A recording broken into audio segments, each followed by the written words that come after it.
Welcome to footballgameplan.com, where football makes sense. I'm Emory Hunt, the czar of the playbook, bringing you our 2011 NFL season preview. We're taking a look at the AFC South, so let's just jump right into the video and see who I had finishing fourth in the division. At number 4, I have the Tennessee Titans. You look at their quarterback situation. They drafted their quarterback of the future in Jake Locker. Gone is Vince Young in those 30 victories. So Locker is going to take over the reins. He's going to battle with Matt Hasselbeck. I look for him to win the starting job. Or if they go with Hasselbeck, even though Locker has looked more impressive than Hasselbeck in the preseason. But let's say Hasselbeck gets the job. They have a veteran back there to hand the football off to two talented tailbacks they have in Chris Johnson and also Javon Ringer. Johnson may or may not be signed by the time this video comes out, but they do have a solid backup in Javon Ringer, and they drafted a guy in Jamie Harper that's going to provide some pop out of the backfield. But if Johnson is there, this offense is more explosive. This guy has a touchdown waiting to happen, a lot of speed and explosiveness coming out that backfield, so they need him to get signed, get in the camp, and get ready to start week 1. But the passing game, there are some talented receivers out there for Tennessee. They have Kenny Britt, they have Nate Washington, but two young guys I really like in Damian Williams out of USC and also Mark Mariani out of Montana. So getting these guys the football is going to be key. The biggest question I have is that offensive line. Outside of Michael Ruse and David Stewart, there's a lot to be desired. They need to get some improvement out the rest of those guys like Eugene Amano and also Leroy Harris. Defensively, they're going through a transformation. They're losing Jason Babin, their leading sack producer last season with 12.5 sacks. But you look at guys they bring in, rookie Carl Klug out of Iowa should help out up front. And they have a second-year guy in Derek Morgan. If he can shake the injury bug, this guy has superstar potential. He's that type of pass rusher, which they were 8th in the league last season in sacks, 40 sacks. And they also create a lot of turnover. So you look at the linebacking core, Akeem Ayers is going to come in. That's a rookie out of UCLA, a guy that's very active in the pass game, but also can provide some pass rushing ability. And they also have Barrett Ruud, they're getting from Tampa. So there's a lot of talent at the linebacker spot. I think they're going to still be active back there in the secondary with Michael Griffin, Cortland Finnegan, Elteron Burner. Those guys can really catch interceptions. So overall, I think the Titans, even though they're going through a bit of a rebuilding year, since they're starting a new quarterback, look for these guys to take a step back just a little bit in the AFC South. Next up is the Jacksonville Jaguars. Let's talk about their offense. They're led by their quarterback, David Garrard, who is a solid quarterback, workmanlike effort you get week in, week out from him. You know what you're going to get from him. You won't get the big flashy plays, but he won't put you in a lot of bad situations. They draft Blaine Gabbert out of Missouri. He's going to be their quarterback of the future. It showed a lot of promise early on in the preseason, but I don't think he's going to beat out Garrard. Garrard gives them the best chance to win right now, but they're led by their ground game with Pocket Hercules, Maurice Jones-Drew. These guys also have a talented backfield in Greg Jones, the fullback, and Rashard Jennings, but Jones-Drew is a guy that's a star in this league, can do it both on the ground and in the air. The offensive line is where they have some issues, not as pressing as most teams, but they have a young guy they're starting right there at guard, and Will Rackley. Keep an eye on him out of Lehigh, the rookie they drafted. But you also look at the wide receiving core. They lose Mike Sims-Walker, but they have Jason Hill and also have Mike Thomas, two outstanding playmakers. Mercedes Lewis is a top tight end in this league, and they have another tight end that's very underrated in Zach Miller. So overall, there's some pieces offensively for these guys to be successful. So I look for the Jags. If the offensive line can hold up, the offense will be on pace like they were last year.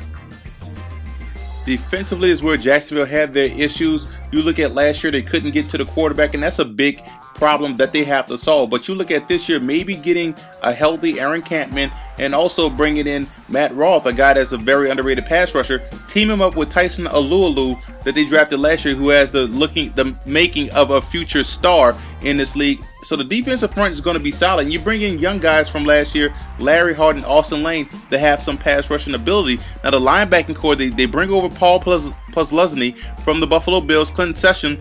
These guys are going to be stout. They're going to help stop the run, and they're going to strengthen that front seven, which is why the back end took a beating last year. But they have some talent back there in Cox and Don Carey and Rasheem Mathis. But the safety spot is the biggest issue for the Jaguars. Have they really solved that this season? We have yet to see that. But I think they're going to finish third in the AFC South. I like where Jacksonville is going. They're not that bad as people make them out to be. If the O-line stays intact and they get more explosive plays out of the passing game, Jacksonville will surprise some people this season. At number 2, I'm going with the Indianapolis Colts, starting with the biggest piece of their puzzle, the quarterback, Peyton Manning. His health is a concern. He's going to play this season. Will he play in week 1? That's the biggest question. But they bring in Kerry Collins to help provide some veteran leadership to help out Curtis Painter if he struggles. But Painter looks like a guy that's going to go in week 1 if Peyton can't play. But there's a lot of pieces at their disposal. If Painter goes into the ball game, they're gonna lean a little bit more in the running game, and they have some talented tailbacks back there in Joseph Adai, Donald Brown, and even a rookie DeLone Carter. So they're gonna lean more on those guys back there, but they have to get more production out there backfield. That's the biggest question. The passing game is gonna be solid. The receivers are going to help out a young quarterback or whoever's going to be back there. You have Austin Collie, Pierre Garçon, the veteran Reggie Wayne, 2 talented tight ends in Jacob Tamme and the Pro Bowler Dallas Clark. So it's up to these guys to help, elevate the play of the quarterback. But if Peyton Manning's going to be back there, this offense is going to be like clockwork. They're going to be efficient. They're going to have big plays. They're going to be consistent throughout the game. To me, the biggest issue is the offensive line. Can they improve? They're starting a rookie back there at tackle in Anthony Costanzo. They got out of Boston College. So the running game and offensive line needs work. I want the running backs to be more explosive and not to be finesse guys. Get out there and get busy in the backfield. Defensively, you have to start with their defensive line. You look at Dwight Freeney, 10 years in the league, and is still one of the premier players at his position. On opposite side of him, you have Robert Mathis, another guy, 9 years out of Alabama and A&M, both undersized by NFL prototypical standards, but both are tremendous playmakers, and that's all that counts. Now, the linebackers, you look at Pat Anger, a second-year guy out of Iowa, started as a rookie, played solid, and is going to be a future star in that defense. This guy is smart, he's heady, and he's an aggressive tackler, is what they need to pair him alongside Gary Brackett. So now the linebackers are very solid for the Indianapolis Colts. The defensive backs, I have a question about.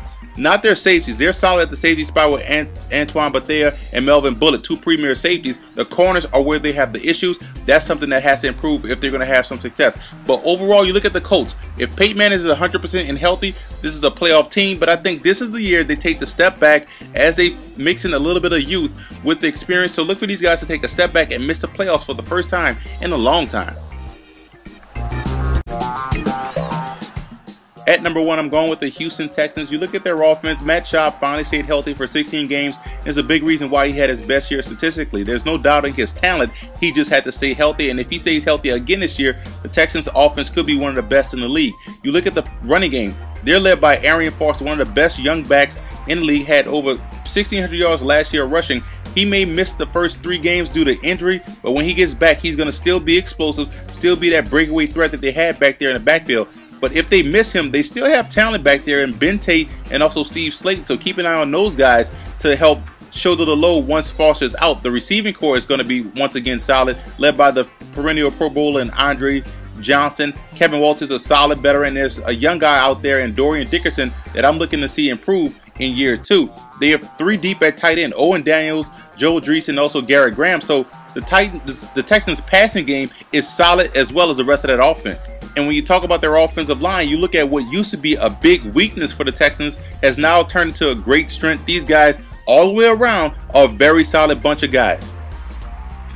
Defensively is where you're going to see the biggest improvement for the Houston Texans. This year they bring over Wade Phillips, the former head coach of the Dallas Cowboys, and he's implementing a 3-4 defense, which means they're going to get pressure on the quarterback, something that they couldn't do last year with consistency. Now they move Mario Williams to the outside pass rusher, so expect a big year from him. They drafted J.J. Watt out of Wisconsin, so the Texans are taking the right step toward being a dominating defense. You look at their linebackers, counterbarring a rusher. Brian Cushing's going to be back and be solid. D'Amico Ryan's coming back. So defensively, at the linebacker spot, they're going to be outstanding. The secondary will be improved as a byproduct of that defensive getting pressure, the defensive front four. Yes, they bring over Daniel Manning and also Jonathan Joseph to help out at the cornerback spot, to help out Kareem Jackson, a young guy, and Glover Quinn out there at corner. So overall, watch for the Texans defense to go from a weak spot to a strength and improve, and that's going to be the catalyst to get these guys in the playoffs for the first time in franchise history. For more NFL team previews, visit footballgameplan.com/NFL or visit our YouTube channel at youtube.com/footballgameplan, and listen to the Football Game Plan radio show, which airs Saturdays 11 a.m. Eastern time at blogtalkradio.com/footballgameplan.